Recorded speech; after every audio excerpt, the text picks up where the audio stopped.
Muy buenas y bienvenidos a esta nueva edición del Baúl Podcast. El día de hoy, como siempre, acompañado por Francisco García, mi persona Rafael Peraza, y venimos a hablarles de la segunda rama, por así decirlo, del siglo XIX. Como ya saben, venimos tratando desde el siglo pasado o el antepasado, si no estoy mal.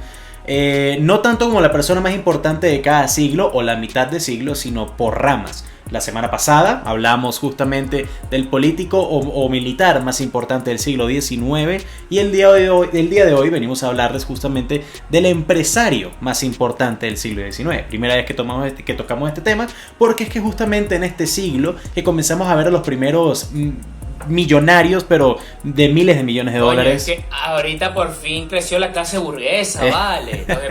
La mentalidad de tiburón por fin funcionaba. No, bueno, y revolución industrial, recordémonos eso también, ¿no?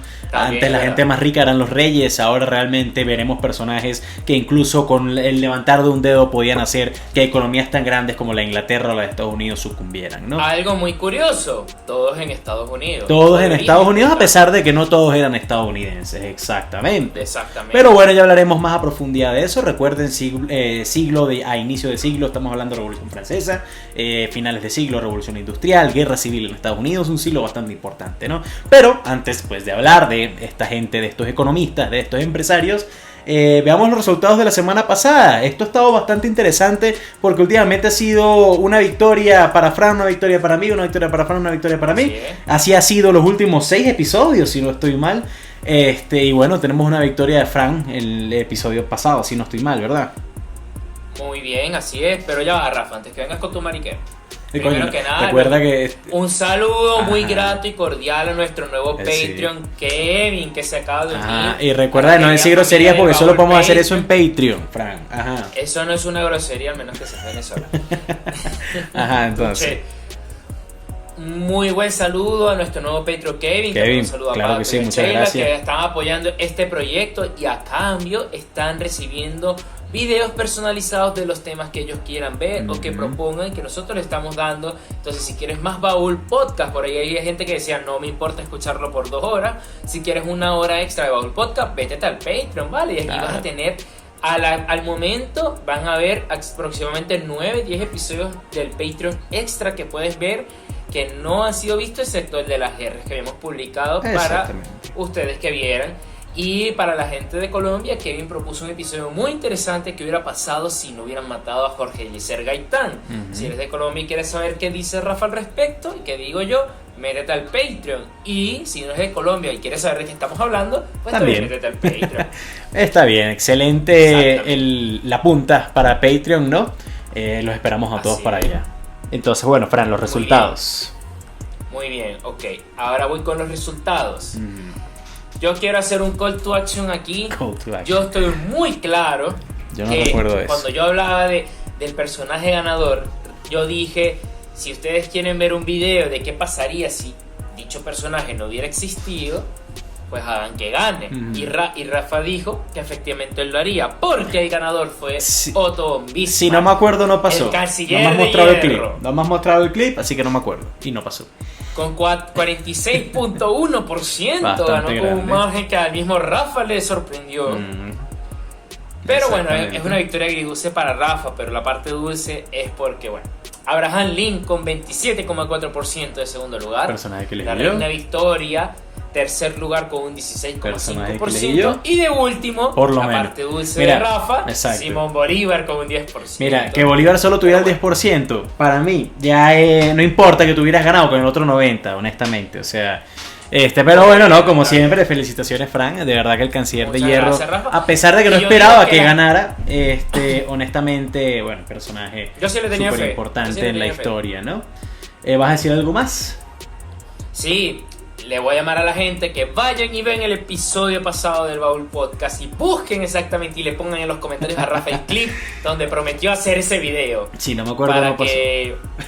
Para que le recuerden sus propias palabras. Pero bueno, nada, lo dejo. Ya habiendo hecho todo esto, ¿no? Habiendo dicho todo esto, creo que podemos comenzar con nuestros personajes de hoy. ¿Quieres que comience yo, Fran, o quieres comenzar tú? Me parece bien, yo comencé la vez pasada. Perfecto. Usted. Listo, bueno, vamos a comenzar. Mira, no hemos dicho quiénes son nuestros 4 personajes todavía. Se nos pasó ese pequeño detalle, exactamente. El día de hoy, bueno, yo traigo 2 personas. bastante importantes y bastante amigos entre ellos, que son JP Morgan. En ese nombre tal vez le sonará a mucha gente que conozca tanto de banca o que haya vivido en Estados Unidos, porque sigue siendo un banco que existe hoy en día. O que haya visto la crisis económica del 2009. También. Y tenemos a Andrew Carnegie, otro señor más conocido en especial por su trabajo en el acero, más que nada en la producción de tanto de vías ferroviarias como de los propios trenes, ¿no? Pero bueno, ya hablaremos un poco más a profundidad de ello. Fran, ¿tú con quién nos vienes hoy? Bueno, yo vengo con una persona bastante famosa. Sí, un hombre más conocido. Sí. Yo vengo con John D. Rockefeller, una de las personas más ricas de toda la historia. Y el segundo es también bastante reconocido, sobre todo si eres un conspiranoico, porque vengo con Cornelis Vanderbilt, el supuesto patriarca de la familia que controla todo el mundo. Sí, supuestamente. Pero bueno, nada, vamos a hablar de esta gente, de estos magnates de la economía y bueno, de los negocios, ¿no? Yo voy a comenzar con JP Morgan porque pues es de los más conocidos, ¿no? Y porque su historia también ayuda bastante a explicar la de Andrew Carnegie. Si comienzo con Carnegie y después hablo de Morgan, tal vez estaré repitiendo varias cosas, entonces prefiero hacerlo en este orden, ¿no? Bueno, JP Morgan realmente nace en una familia bastante adinerada. O sea, su padre, no recuerdo el nombre, pero pues, obviamente apellido Morgan, en Inglaterra, súper magnate grandísimo de los negocios. Morgan nace en Boston, a pesar de que su padre y su madre son ingleses.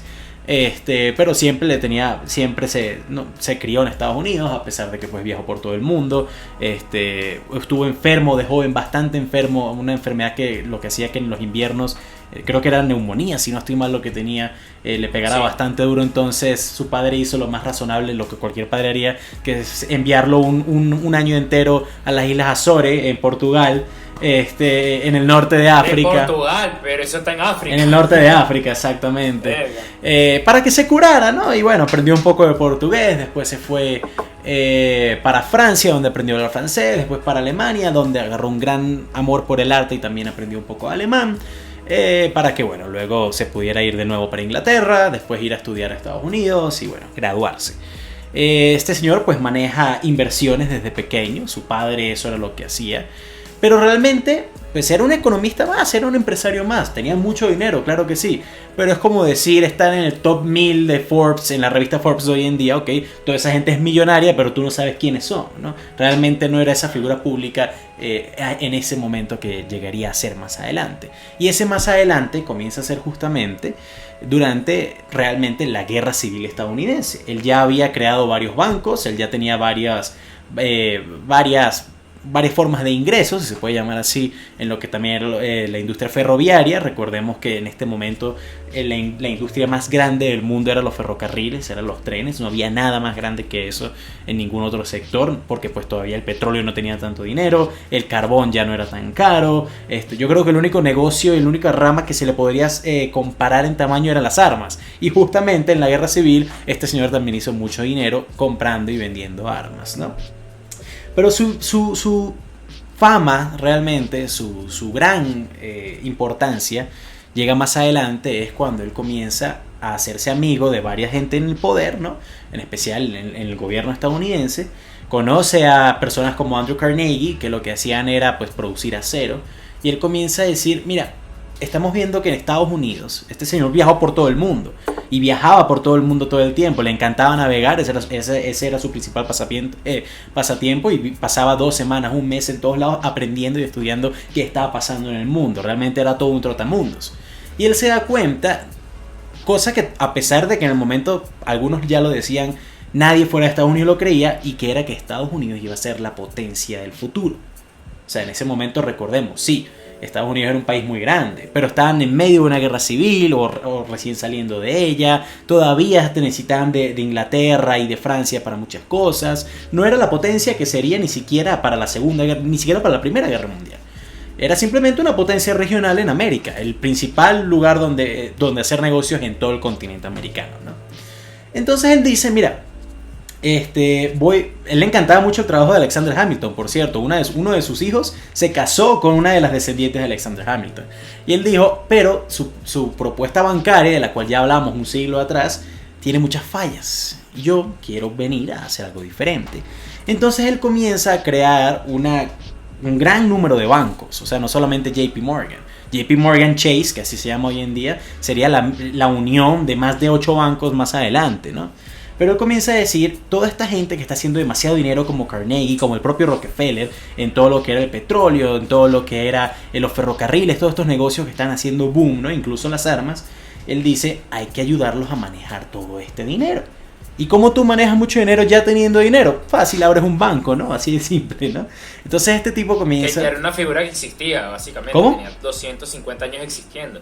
La figura del banco... La figura del banco sí, tenía mucho tiempo existiendo, es verdad. Pero la idea de banco que teníamos era, si tú vivías en Nueva York, tú ibas al Banco de Nueva York. Si tú vivías en Boston... No, eran bancos regionales. Exactamente. Obviamente. Si tú vivías en Londres, difícilmente te servía tener una cuenta en el Banco de Nueva York. O sea, tenías tú que antes de ir a Londres, sacar tu plata en Nueva York, ir a Londres, cambiarlo a libras y ahí sí te valía la plata, ¿no?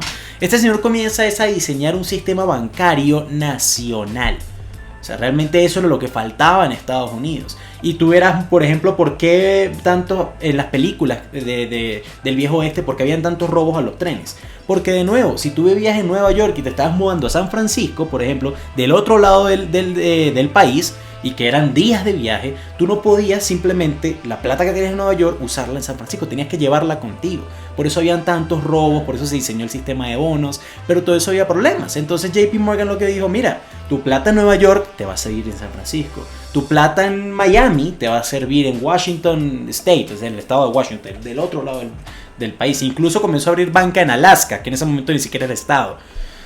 Entonces, bajo ese sistema bancario fue que realmente el gobierno de los Estados Unidos comenzó a ver el potencial de ser un financiador a nivel mundial.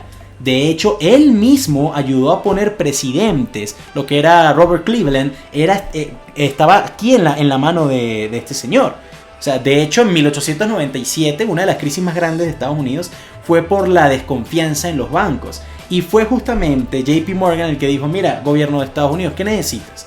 Tú necesitas en este momento, que tu sistema bancario esté respaldado. ¿Por qué? Por algo muy valioso. ¿Qué es muy valioso? Bueno, el acero y el oro. Vamos a hacerte unos bonos, te voy a comprar oro desde afuera, te lo voy a meter en un banco y me vas a dar a mí la concesión para manejar la Reserva Federal de los Estados Unidos, que es la que hoy en día se sigue manejando y la que hoy en día responde cuando hay crisis económicas para que no colapse todo el sistema, ¿no? A pesar de que en el 2008 vimos... Una de la que no se tiene ni puta idea de qué hay adentro. Exactamente, eso está debajo justamente del banco del edificio de JP Morgan, a varias cuadras del Empire State, y esa es de las bóvedas más seguras del mundo, ¿no?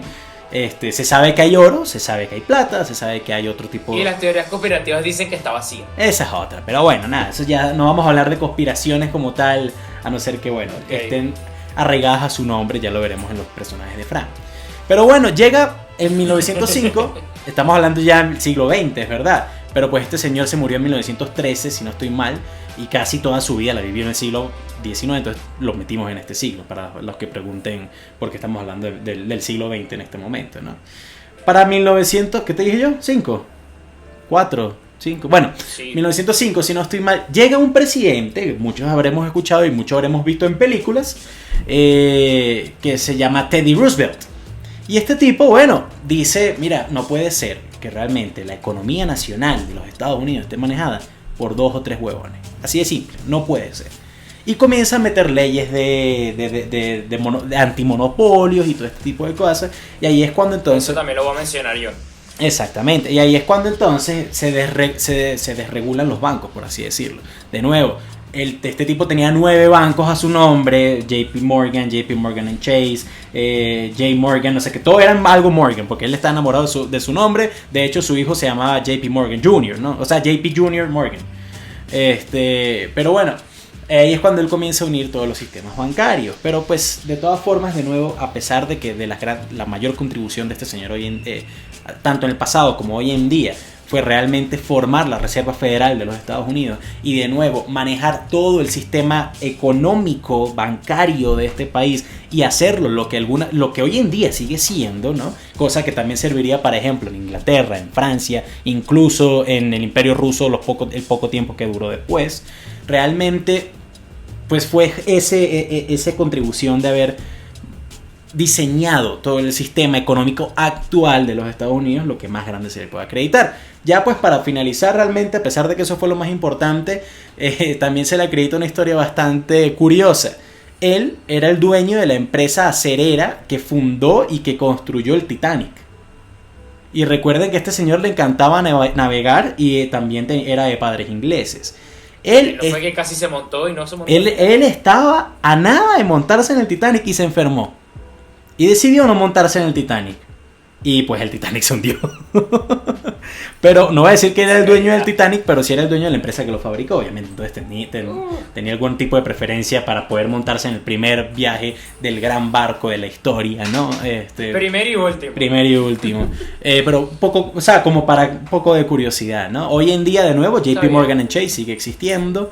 La Reserva Federal de los Estados Unidos es la reserva más grande de dinero en el mundo. Es la economía más fuerte del mundo todavía. Entonces, bueno, se le acredita muchísima importancia a este señor en la historia tanto financiera como nacional de los Estados Unidos. ¿Y ya? Está bien.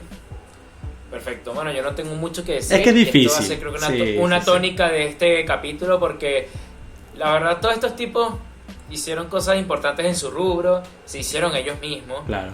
Y bueno, entonces nada, si me dejas voy con el siguiente. No, dale, mío. tranquilo.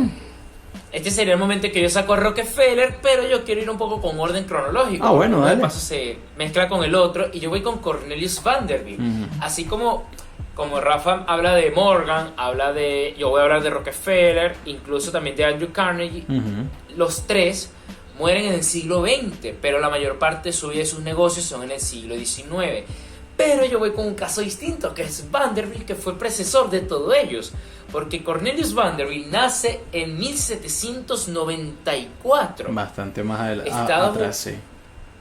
Exacto, Estados Unidos ya se había independizado, pero él nace de una familia holandesa en esta zona, en lo que ahorita se conoce como Staten Island, en Nueva York. Staten Island. Que en esta época era una colonia holandesa. Y él viene de familia holandesa y su padre es holandés, que fue un inmigrante en esta colonia.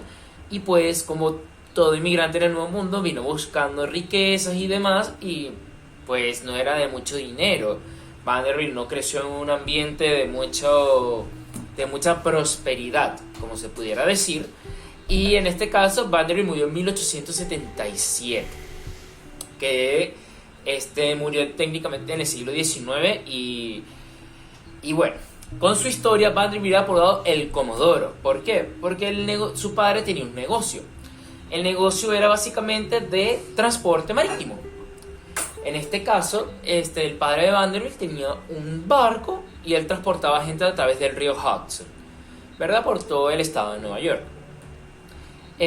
Vanderbilt empieza a trabajar con su padre, empieza a ver cómo es el negocio, y Vanderbilt era una persona de un carácter soez, de un lenguaje feo. No es que hablaba con los mejores modales del mundo. Tenía un carácter bastante tosco, muy grosero él.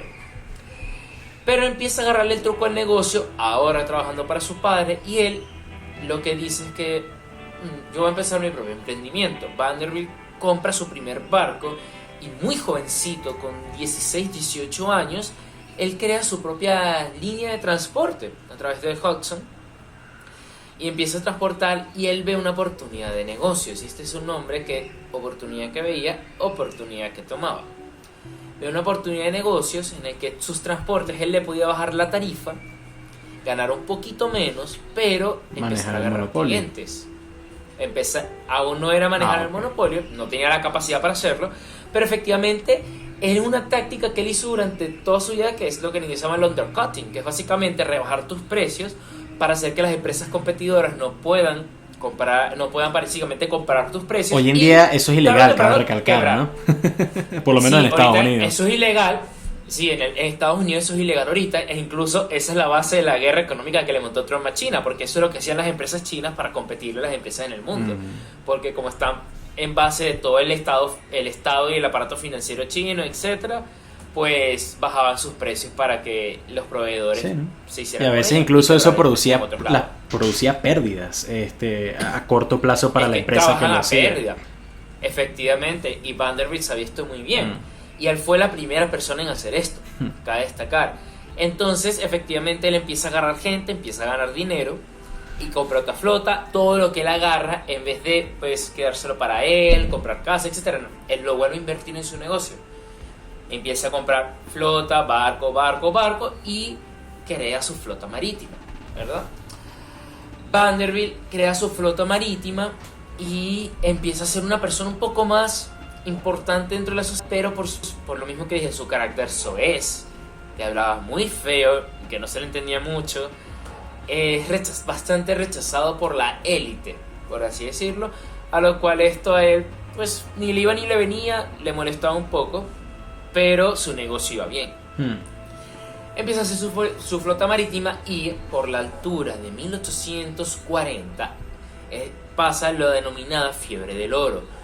Los colonos se empiezan a asentar en el área de California, en toda esa zona, y descubren que hay yacimientos de oro importantes en la costa oeste.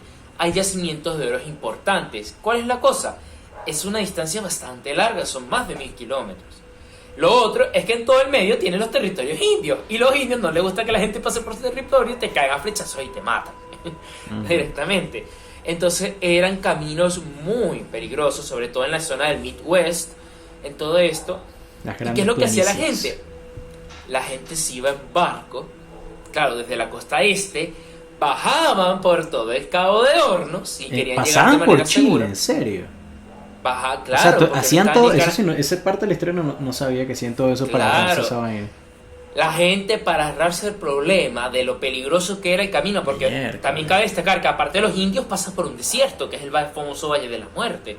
Era un viaje muy rudo. Entonces preferían tomar un viaje en barco desde la costa este, pasar por y navegar por el Cabo de Hornos tampoco es fácil. Esa es de las aguas más peligrosas del mundo. Sí, pero era más imagínate lo fácil que era más fácil pasar por allí y llegar a la costa este, que pasa por el medio de los Estados Unidos. Ante todo esto, Vanderbilt, él se entera que claro, que ya en Inglaterra y en Europa estaban usando la máquina de vapor. En Estados Unidos en ese momento, esto era una actividad que no era la que se le tenía más confianza, pero él veía una innovación y le empieza a meter plata. Desarrolló sus primeros barcos de vapor por el cual este viaje se puede hacer mejor. Vanderbilt agarra un mapa y él empieza a ver, ¿cómo puedo yo ahorrar plata en este viaje? Básicamente, Vanderbilt ve que hay un país llamado Nicaragua, en todo el medio de Centroamérica, que la distancia entre el océano Atlántico, en este caso Mar Caribe, y océano Pacífico no es muy grande, y que se puede ahorrar mucho tiempo porque él ya sabía que el tiempo es dinero. Si él hacía un viaje desde Nueva York hasta en la costa de Nicaragua, en el Atlántico, bajaba la gente, aseguraba el trayecto por tierra, que era mucho más corto, y él los montaba en otro barco desde Nicaragua hasta California. Él incluso tenía un plan, porque Nicaragua tiene un lago, la gente de Nicaragua o de Centroamérica debe ser, que es el lago Nicaragua, bastante grande, y tienen un río que llega hasta ese lago, que podía haber una especie de canal que cruzara a lo largo de Nicaragua, y que esta es la idea de Vanderbilt, que nunca logró consumar, vamos a estar claro, y que más adelante lo intentarían los chinos, pero tampoco. No, pero que después se utilizaría para hacer el canal de Panamá unos 50 años después. El propio Teddy Roosevelt. Exactamente, a partir de esta idea que tuvo el primero. Entonces Vanderbilt agarra su negocio, porque claro, había muchas rutas que hacían ruta por Cabo de Hornos, pero como Vanderbilt ofreció una ruta y él habló con el mismo gobierno de Nicaragua, y como claro, era un gobierno recién puesto, se estaban conformando, él le dijo, dame las concesiones, prométeme seguridad y yo te paso plata. Claro. Entonces le dijeron, mira, dale, nosotros felices, y tenía él la exclusividad de esa ruta. Vanderbilt bajó los precios, quebró a todos los demás que se daban el medio vueltón por toda Sudamérica, y simplemente tuvo el monopolio. Claro. Él al principio en el Hudson era una persona totalmente antimonopolio, pero no por una cuestión ética o ideológica, no, era porque no le convenía, pero cuando le convenía él mantenía su monopolio. Claro. Entonces Vanderbilt crea esta ruta en donde ahorraba una cantidad de tiempo gigante a la gente que quería ir a la costa oeste, y se empieza a ser millonario. Incluso Vanderbilt se pelea mucho con Carnegie, el segundo personaje de Rafa, en ese momento como el top 3 de personas más ricas de Estados Unidos. Algunas fuentes dicen que fue Vanderbilt el segundo, otras fue que Carnegie, Vanderbilt fue tercero, pero a este punto llegó solamente de momento con transporte marítimo. Aquí hay un episodio curioso porque claro, Vanderbilt tiene y Vanderbilt, él durante todos esos años con este dinero, entonces él empezó a ver otro negocio, que es el negocio de las ferroviarias, que va a ser una tónica en este momento, que es lo que acaba de decir Rafa. Y Vanderbilt se empieza a meter también en el negocio de los ferrocarriles, pero claro, ya era un negocio empezado, con barreras de entrada bastante altas, y simplemente pues bueno, a punta de dinero y de saber hacer buenos negocios, él agarra es la ruta de ferrocarriles que nadie utilizaba en el estado de Albany, que es donde está Nueva York. Albany no es un estado, Albany es la capital de Nueva York. Ok, pero me confundí, estado de Nueva York.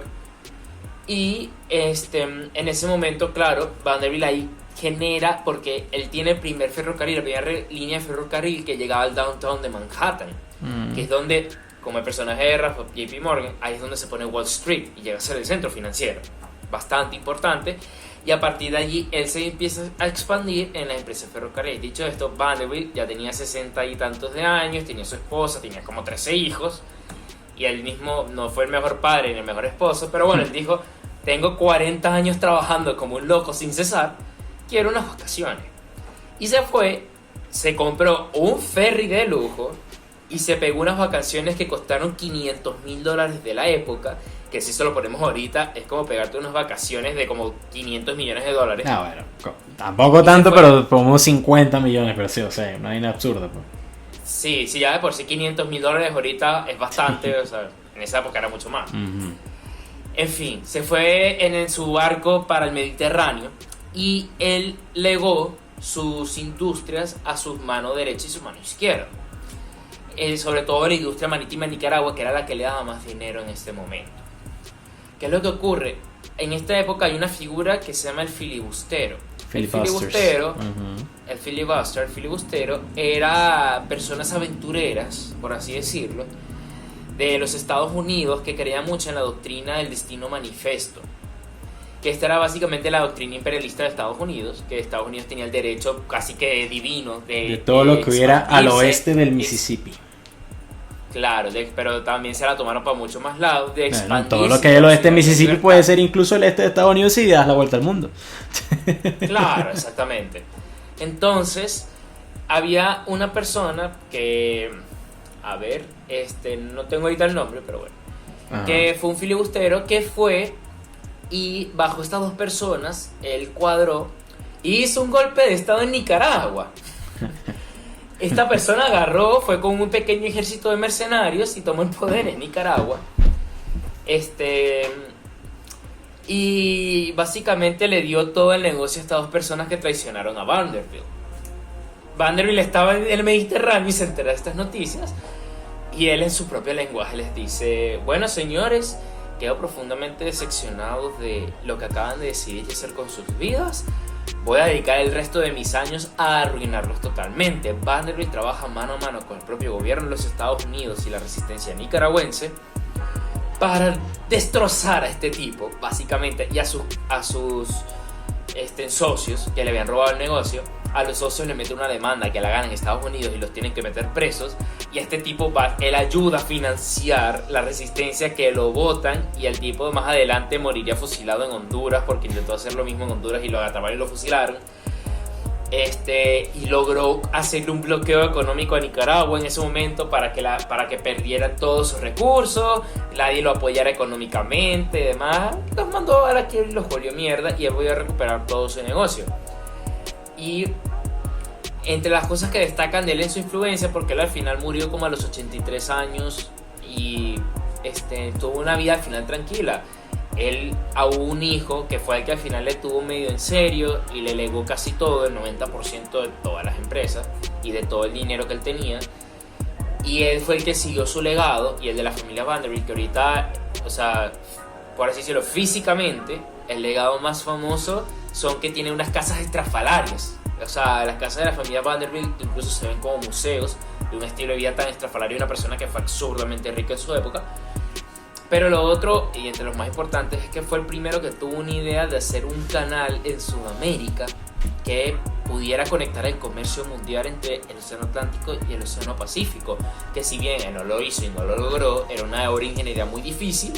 60, 70 años más adelante sería llevada a cabo, solo que en Panamá. Pero no la hizo él. En que incluso y no tuvo nada que ver con él. No, claro, pero incluso actualmente ahorita en China, para hacer una competencia en canal de Panamá, querían hacer un canal en Nicaragua. Ese proyecto ya se cayó hace varios años incluso. Pero sí, tenían la idea de hacer ese canal, justamente. Y aparte eran dos canales, porque tenías que picar del lado derecho del lago de Nicaragua y del lado izquierdo. Pues. Ese era el problema.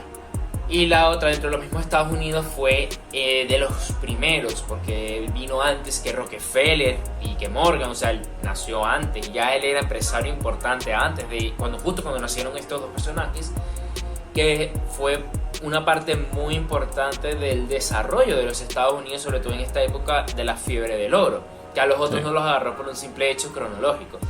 Y bueno, este es Cornelius Vanderbilt. Está bien.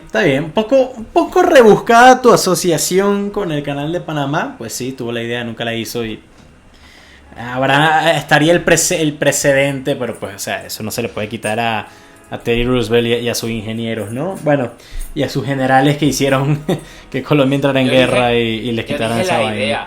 Pero bueno, nada, está bien.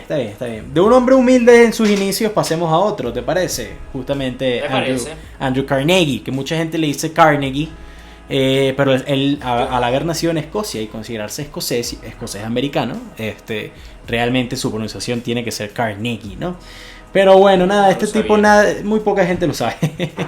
Sino que yo estuve estudiándole, bueno, eso es lo que decía, pues. Carnegie nace en Escocia, como ya dije, una familia humilde. De hecho, el papá lo que trabajaba era no en coser. Bueno, eso tiene un nombre especial. Las coseduras que sobresalen. Eso que como para marcar, como para poner letras y ese tipo de cosas. No me acuerdo cómo se llama eso, pero el papá eso era lo que hacía. Pero tuvo la mala suerte de que llegó la revolución industrial y pues eso ya lo hacía una máquina, ¿no? Entonces perdió su trabajo. Vendieron todo lo que tenían en Escocia porque la idea de mudarse a Estados Unidos traía esperanza, ¿no? Del sueño americano, como se plantea en las películas. Entonces gastaron todos sus ahorros, vendieron todo lo que tenían para poder asegurar que la familia completa se pudiera montar en un barco y llegar a Nueva York. Dicho y hecho, él siempre dice que de las cosas que jamás se le olvidarán en su vida era cuando era niño y tener que viajar comiendo pan duro y agua sucia en un barco durante 2 semanas, que era lo que tardaba el viaje, y estar metidos en la base del barco como sardinas, mientras que arriba estaba la clase alta comiendo caviar y quién sabe qué más, ¿no? Pero bueno, efectivamente la familia llega a Nueva York. Ese no era su destino final era Pittsburgh, porque ahí vivía una de sus tías, la hermana de su madre, y llegan a Pittsburgh, Pensilvania, que hoy en día es la ciudad más acerera tanto de Estados Unidos como me atrevo a decir de todo el continente de América. Pero en ese momento no era así. De hecho, hoy en día está el equipo de los acereros de Pittsburgh, que es su orgullo, ¿no? Su equipo de fútbol americano. Los Steelers, exactamente. Y ya verán por qué. De hecho, este tipo tiene una estatua enfrente del estadio de los acereros de Pittsburgh, ¿no? Pero bueno, él llega a Pittsburgh, comienza a trabajar haciendo de todo. De hecho, comenzó siendo repartidor de periódicos. De nuevo, un tipo súper humilde. Y poco a poco fue subiendo. Él nunca estudió, ni siquiera estudió en el colegio. A él la mamá le enseñó a escribir y a leer, pero hasta ahí. Pero era un tipo muy carismático y se hacía muchos amigos. Tanto así que luego de ir subiendo de trabajo en trabajo, tenía una muy buena letra, por cierto, muy bonita. Y terminó siendo el asistente personal, en especial para escribir cartas, de un empresario en Downtown Pittsburgh, o sea, en el centro de la ciudad. Ahí es cuando el empresario comienza a agarrarle mucho cariño, él comienza a subir, comienza a ganar ya $5,000 anuales, cuando comienza no solamente a ser un asistente, sino que se vuelve socio de la firma de inversionistas. $5,000 en ese momento, bueno, era mucha plata, no solamente en la época, sino para alguien que antes, 2 años anteriores, estaba repartiendo periódicos, ¿no? Y comienza, a aprender, pero de nuevo era demasiado carismático, tenía demasiada oratoria para cualquiera, podía sacarle conversación a la señora que limpiaba la oficina, tanto como al presidente de la empresa, ¿no?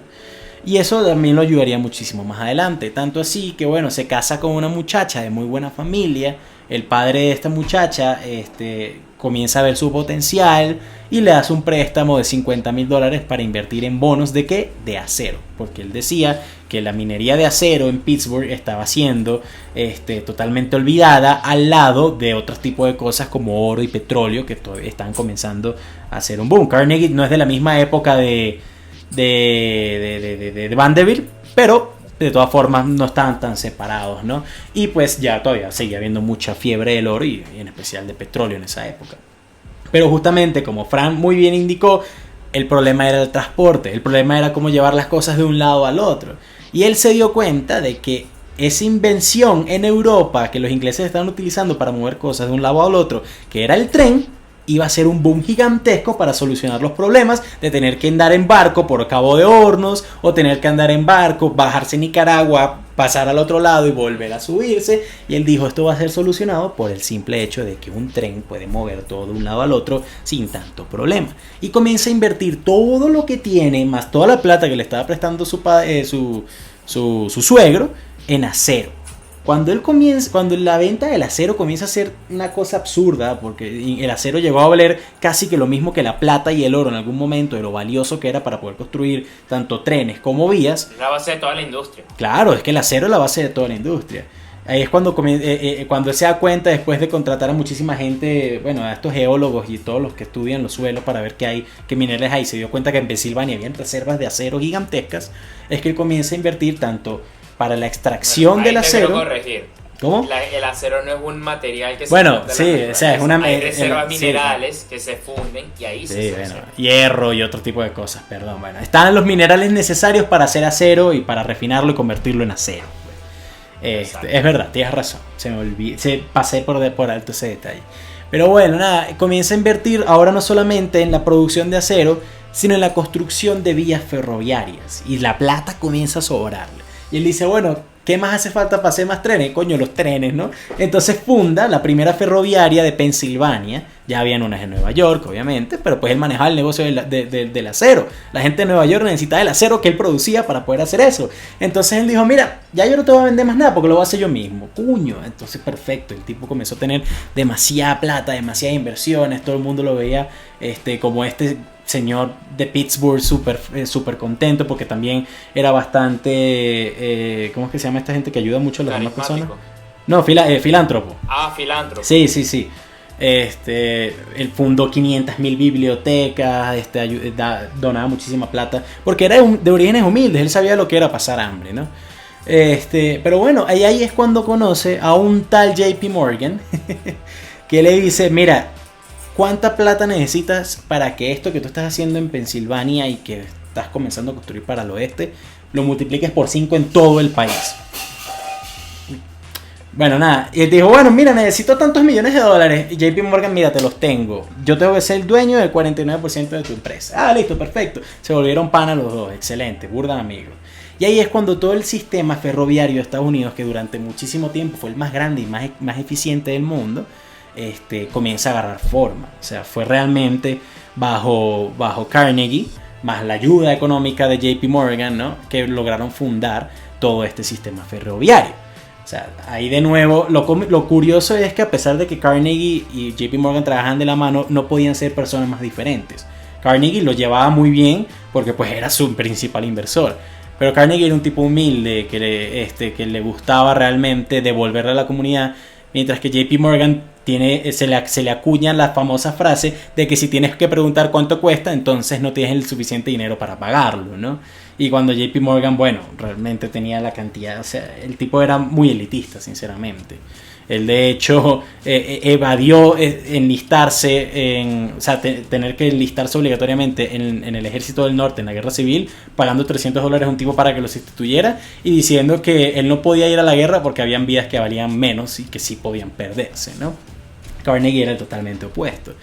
Pero bueno, básicamente eso se le acredita a Andrew Carnegie, el principal la principal mente y el visionario que vio que pues andar en barco por el resto de América no era muy inteligente, a pesar de que otros dijeran lo contrario, comenzó a fundar todo este tipo de sistemas ferroviarios. Y de hecho, antes de morirse, él muere pobre. ¿Sabes por qué? ¿Por qué? Porque él, toda la caridad. Él decía que aquel que muriera rico moriría desgraciado. Exactamente. Él regaló todo su dinero, no a caridades, porque él decía que había muchos terceros en las caridades que lo que hacían era quitar plata. Él fundó bibliotecas en todo el país, fundó parques en todo el país, montó de estos lugares donde los homeless shelters, donde pues la gente sin hogar puede ir y recibir comida y una cama por los días necesarios para que después puedan conseguir trabajo. Él regaló, creo que casi todo, o sea, le habrá dejado a sus hijos, obviamente, uno que otro $1,000,000. Pero él como tal murió cómodo, no voy a decir que no, pero ya no tenía nada en los bancos, cosa que por lo cual Rockefeller no estaría muy de acuerdo con eso, porque si no estoy mal, Carnegie murió primero. Pero ya, básicamente eso es Andrew Carnegie, una persona muy querida en la historia de Estados Unidos, tanto por devolver la comunidad, por fundar lo que serían las venas de Estados Unidos, las venas porque por ahí se movería la sangre, así se le decía. Las venas abiertas de Estados Unidos. En ese momento, bueno, eran los ferrocarriles por donde pasaba toda la riqueza y la gente de Estados Unidos, entonces se le consideran las venas de la nación. Tal vez no tienen la misma importancia actualmente que tiene JP Morgan, pero bueno, sin duda alguna, un tipo que tenía los pies sobre la tierra, muy inteligente, comenzó de nada y se convirtió en una de las personas más influyentes y más ricas de la historia. Y su empresa, justamente la que fundó, bueno, no era la que fundó, sino la que manejó del lado de JP Morgan, que era US Pittsburgh Steel, fue la primera empresa millonaria de la historia. O sea, la primera empresa que llegó a $1,000,000,000 en la historia. Está bien. Después de que él estaba muerto, obviamente. No había suficiente plata en la historia para eso, en ese momento. Pero de la época. De la época, claro. Y ya, eso es Andrew Carnegie. Voy yo con el último. Voy con el rockstar de todos estos tres, que es John David Rockefeller. Me sorprendería si no es Rockefeller que gana, pero bueno, espero que la gente vea lo que hizo JP Morgan o Andrew Carnegie y digan, bueno, Rockefeller es más que nada nombre. Pero lo bueno. hecho no le quita lo bailado, pero el peor es que este fue el que bailó más que todo. Vamos a ver, dilo pues, échalo beta. Muy bien. John D. Rockefeller, cuando él tenía solamente 2 objetivos en su vida. Uno era lograr lo que en la época eran como $500,000 y el otro era vivir hasta los 100 años, y de esos 2 falló en uno, que fue vivir hasta los 100 años porque vivió 97. Muy bien, John D. Rockefeller, él creció de una familia humilde también, no fue pobre, era bastante humilde, pero él creció trabajando con su madre criando pavos. Porque su padre era un vendedor que era básicamente como lo que sería ahora un vendedor de Herbalife o de estas cosas multipiramidales. Porque el papá se consideraba... el papá se consideraba, ¿cómo es que era? Un botánico alternativo viajero, que era básicamente una persona que vendía aceite de serpiente diciendo que te curaba todo. Y no, obviamente no te curaba un coño.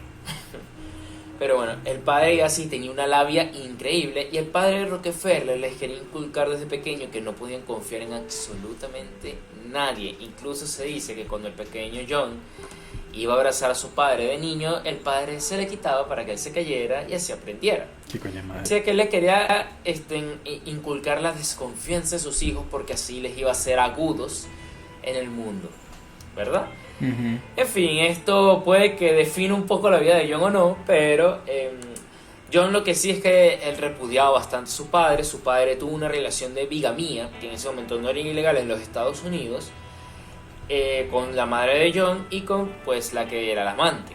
Y tenía varios hijos, a los cuales la familia del amante, John pues renegó, no consideraba sus verdaderos hermanos. Dicho esto, lo que quería John era superarse, independizarse lo más rápido posible y pues salir de eso. Él estudió en un pequeño, lo que sería por así decirlo, un técnico, un poco de contaduría, y él salió y consiguió un pequeño trabajo como muy joven, 16, 18 años, donde él ganaría 50 centavos por hora de ese momento, que no era nada. O sea, era básicamente no le permitía vivir. Era muy ¿Por hora o por día? ¿Ah? ¿Por hora o por día? Pero, perdón, por día. Mm. Era por día, por hora era un poquito más. No, pero por día. Por hora era un coñazo de Pero plata. John estaba... Sí. John estaba feliz, o sea, él estaba bastante contento con eso, que incluso ya cuando era un archi recontra hiper multimillonario, ese mismo día que él consiguió trabajo, él lo hizo un feriado propio y era el día del trabajo, el día que John se tomaba a celebrar el día que consiguió su primer trabajo. Esto define un poco la personalidad de John, que era una persona que amaba trabajar. Dentro de todo esto, pues John empieza a subir escalando en trabajos y demás y empieza a ahorrar dinero y empieza a invertir. Aquí ocurre algo muy particular que cambiaría la vida de John y de los propios Estados Unidos. Hubo un granjero por allá en Pittsburgh, cabe destacar, sí, en Pensilvania, ¿no? Ahí Sí, está Pittsburgh está en Pensilvania, sí, la capital. Bueno, un granjero allá en Pensilvania que un día decidió, por cultivos, no sé, picotear mucho el suelo. Y lo que encontró fue que salió un chorro de petróleo gigante y se descubrió que en Estados Unidos habían reservas de petróleo y se creó una nueva fiebre del oro, pero esta era la fiebre del oro negro. El oro negro. En el que todos se fueron a Pensilvania a ver quién coño consiguió un poquito de petróleo para pues hacerse rico, porque en este momento, ¿para qué se usaba el petróleo? Es verdad que no habían aún automóviles como tal, los barcos eran a vapor o era una vela, pero en este momento cualquiera que haya leído Moby Dick o haya visto la película de En el corazón del mar, aceite de ballena. exactamente, la iluminación estaba basada totalmente en el aceite de ballena, que era algo bastante difícil y peligroso de conseguir porque tenías que ir a buscar a cazar las ballenas. Y porque extinguieron a casi todas las ballenas, porque comenzaron cazando en el Atlántico Norte y terminaron pasando hasta México, pero al oeste, o sea... Sí, o sea... Pasando por Cabo de Hornos y todo eso. Sí. Pero en ese momento no les importaba la ecología, ni tampoco existía ni Greenpeace, ni PETA. Entonces...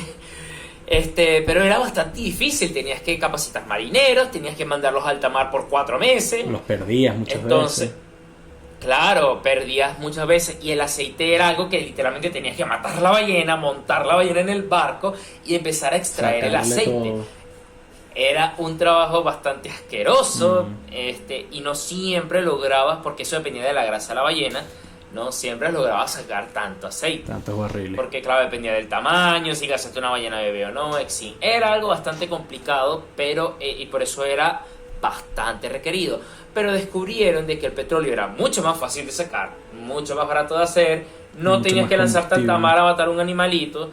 ¿Animalito? Y pues, animalote. El animal más grande del mundo, déjame decirte. Coño, sarcasmo. Es sarcasmo, obviamente, es un animalote, pero bueno.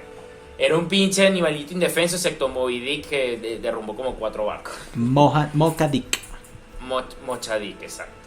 Entonces, ¿qué es lo que ocurre? Descubren esto y empiezan a ver un nuevo negocio para la iluminación, porque del petróleo puedes refinarlo y sacar aceite. Rockefeller se entera de esto y él empieza pues a invertir en el origen desde el principio del negocio del petróleo, ¿verdad? Y empieza a sacar, aquí es cuando se empieza a multiplicar su riqueza. En esto ocurre la propia guerra civil y Rockefeller lo mandan a servir y hace algo muy común para la época. Él tenía cierto dinero y simplemente le pagó a alguien que fuera en su lugar, que era algo común. Porque había una frase que él sacó de un reverendo estadounidense, que la frase es que dice: Dios me dio dinero. Entonces, bajo esa frase, él decía que bueno, a él le hubiera gustado servir a su nación, pero si él se iba, nadie iba a tratar sus empresas, nadie las iba a cuidar y demás, se iba a perder eso. Y pues que Dios le dio dinero fue por una razón, por la razón de que él tenía que ir y multiplicar ese dinero y seguir haciendo dinero. Y pues hizo algo común en la época y le pagó a alguien a que fuera a la guerra, si bien él apoyó con dinero, con armas a la causa, porque él era abolicionista, estaba del lado de Lincoln. Incluso tuvo reuniones con Lincoln, por así decirlo, en el lado económico y demás. Dentro de todo esto, Rockefeller empieza a hacer más dinero y esto es todo, por así decirlo, se empieza a expandir a Cleveland. Y aquí crea una compañía que por nada fue bastante y es muy influyente, la Standard Oil. Compañía que él hizo crecer hasta ser la compañía con el 90% del petróleo de los Estados Unidos y con la mayor parte del petróleo mundial, cosa que lo hizo el hombre más rico del mundo en ese momento y de los más ricos de toda la historia.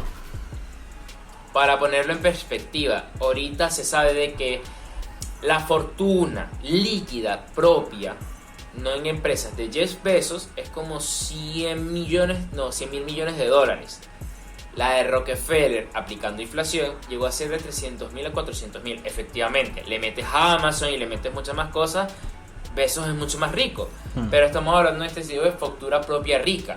O sea, Rockefeller llegó a ser muchísimo más rico que todas las demás personas en ese momento, incluido Vanderbilt, con el que hizo negocios, porque claro, Rockefeller necesita mover su petróleo para esta expansión que había hasta la costa oeste, y salía con Vanderbilt y sus ferrocarriles pues para moverlo de manera segura, porque necesita alguien que le asegure el barril de petróleo. Dentro de todo esto, Rockefeller empieza a ver el negocio y él dice, porque yo no me meto en trenes, y también se mete en el negocio de los ferrocarriles, en el cual él logra asegurar otro de los apartados, por así decirlo, de su propio negocio, que es la distribución. Entonces él tiene ya la extracción de petróleo, la refinación del petróleo y la distribución del petróleo, al menos en los Estados Unidos. Se hace extremadamente rico y tiene todo el monopolio. Y la cosa es que en este momento el gobierno de los Estados Unidos empieza a poner la vista en estas personas que se vuelven a ser muy ricas y están, como dijo Rafa hace un rato, 2 o 3 personas que están controlando toda la economía nacional. Eso no nos conviene.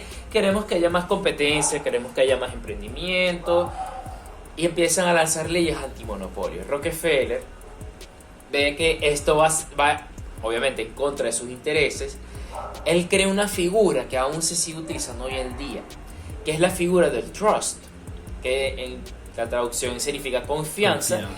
Pero es que básicamente Rockefeller, la Standard Oil Company, la convierte en la Standard Oil Trust.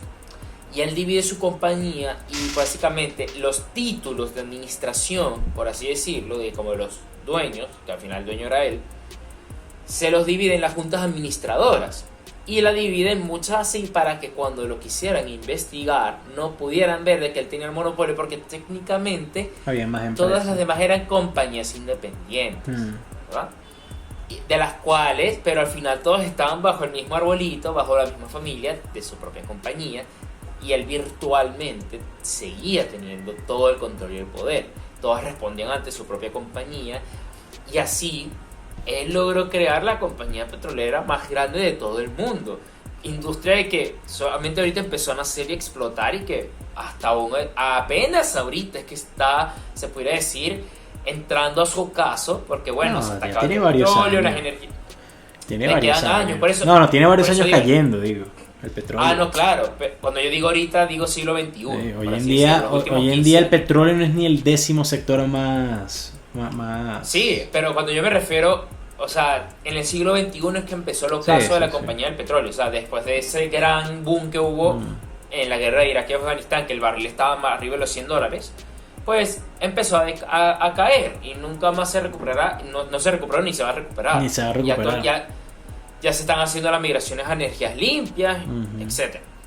Pero entre las compañías importantes que hoy en día existen aún, que se derivaron al final de todas estas fiduciarias o de estas trusts de la Standard Oil, está Chevron, creo que está BP, que es la de Gran Bretaña, creo que está la Shell también, y hay muchos más. O sea, todas se derivaron al final de estas.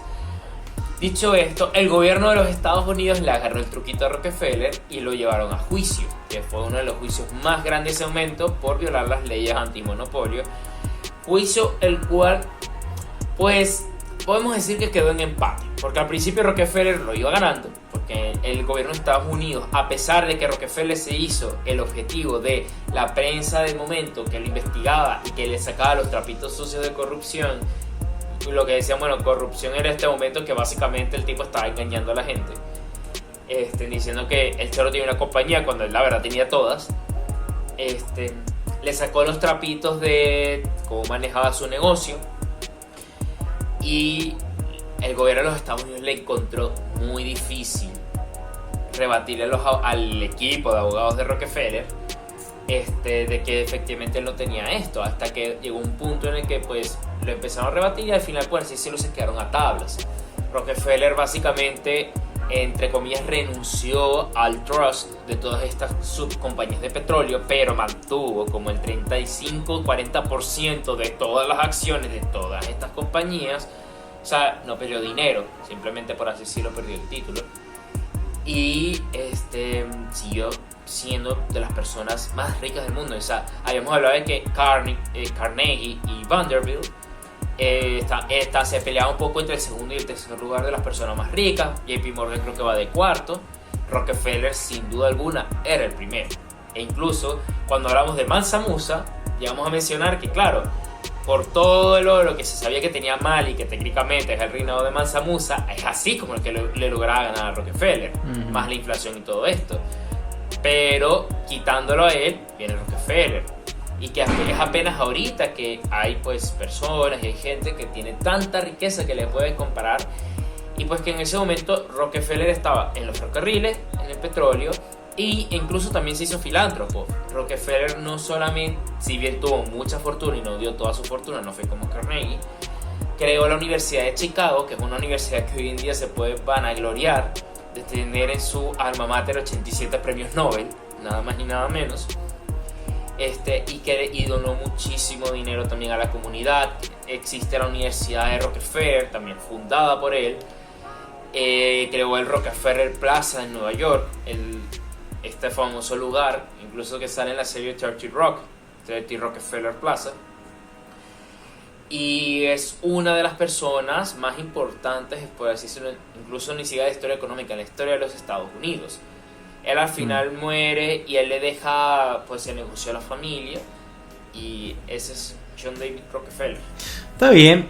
Mira, o sea, Rockefeller, obviamente, digamos, si sacamos a Mansa Musa es el hombre más rico de la historia, pero si hablamos de importancia actual, que siempre es algo que tenemos en cuenta nosotros, realmente el petróleo es algo que no tenía no iba a ser para siempre, tenía sus días contados desde el principio, porque pues no es un recurso finito, no es un recurso infinito. Desde el principio no. A ver, esto de la activación energética, pero es que a ver, ellos sabían que el petróleo no era infinito. En una época después del petróleo, estas compañías energéticas van a seguir existiendo, solamente van a cambiar, van a hacer una transición energética. Pero no va a ser el negocio de él, o sea, sí, muy, muy millonario y todo lo que tú quieras, pero cuando hablamos de importancia, coño, o sea, ahorita, o sea, me vas a decir la importancia del transporte marítimo y transporte ferrocarril cuando ahorita todos se mandan en avión o en barcos. Por eso estoy defendiendo a JP Morgan, que es un sistema bancario que se sigue sosteniendo hoy en día, que incluso hasta el 2008 también en la crisis tuvo mucho que ver con cómo se bancó. Llegó una crisis del 2008 y literalmente fue bajo su banco. Bueno, importancia, por eso te digo, pero hoy en día sigue y se seguirá manteniendo el mismo sistema económico hasta el final de la sociedad. Es un sistema que también hace no sabemos si al final de la sociedad, claro que eso sí. Puede cambiar. De la sociedad como la conocemos. ¿Cómo va a cambiar? Va a llegar Alexandre Ocasio-Cortez y va a volver a Estados Unidos comunista. Entonces. Nada que ver, pero marico, tú no sabes en 200 años qué sistema económico va a haber, cómo va a evolucionar el ser humano. O sea, a lo que voy es que mira, ¿por qué JP Morgan no era más rico que Rockefeller? Porque en ese momento los bancos estaban comenzando realmente. Mira, tú me quieres bajar a Rockefeller del pedestal, nada más ponérmelo con JP Morgan y su sistema bancario. Es un sistema que ha tenido muchas modificaciones. Pero sigue estando ahí, sigue estando casi que lo mismo. Lo único nuevo es que se digitalizó todo. O sea, de resto, hoy en día todos los bancos que están debajo del nombre de JP Morgan Chase son como el 40% de los bancos de Estados Unidos que manejan más de la mitad de la riqueza de todo el país. Exacto, o sea, y te voy a decir una cosa, esa riqueza se maneja gracias a tipos como Rockefeller, que en su momento crearon mucha riqueza. No, y por eso te digo, sí, no le voy a quitar lo bailado. Y la necesidad de ellos, o sea, sin Rockefeller, sin tipos como Rockefeller, Vanderbilt o Carnegie, no existían JP Morgan, así es. Claro, y es verdad, porque estos tipos eran. Claro, JP Morgan no manejaba nada, o sea, JP Morgan no prestaba, no extraía, no vendía, él prestaba un servicio. Era un servicio que todo el mundo necesitaba, todo el mundo necesita, todo el mundo necesitará hasta quién sabe cuándo. Y se necesita porque hay tipos que vienen y con su emprendimiento y su innovación y su visión Mira, más ético, menos ético, te crean la riqueza para que tú manejes. Pero bueno, como siempre decimos, ¿no? Ya dependerá de la gente ver qué es lo más importante para ellos, ¿no? Pero bueno, 4 tremendos tipos, 4 tipos que me atrevo a decir tienen la mayor influencia a día de hoy de todos los que hemos hablado. Me atrevo a decir eso, porque a pesar de que no son, claro, no son nombres que te digo yo, tipo Abraham Lincoln y todo este tipo de cosas, pero de cómo se manejan las cosas hoy, en día, yo me atrevo a decir que estos 4 tienen muchísima más influencia que, bueno, tal vez. No sé, yo me gustan más los científicos en ese sentido. Ah, bueno, pero yo te dije que de los que hemos hablado hasta ahora, no hemos hablado de científicos. Eso es un pequeño spoiler para la semana que viene. De los científicos que ya hemos hablado, igual. Bueno, vamos a ver. Yo hablaba de la cotidianidad. Pero ¿no? eso es una opinión personal. Pero... Es verdad. Vamos a hablar. Vamos a ver eso cómo va pasando. Pero bueno, como siempre decimos, ya depende de ustedes, amigos. Como siempre, un gran saludo a todos nuestros Patreons, a Paco, a Sheila, a Kevin, bienvenido Kevin, y a todos los que vendrán después. Y nada, recuerden que recuerden también ir a Spotify si quieren ver estos episodios sin pausas publicitarias. Exactamente, nos está yendo bien en Spotify, de verdad. Súper invitados todos para que vayan a escucharnos en Spotify. Estos episodios versión audio. Y nada, recuerden que solo somos 2 pendejos hablando de cosas que hoy en día no tienen ningún sentido. Yo fui Rafael Peraza. Yo Francisco García. Y que tengan muy buen día.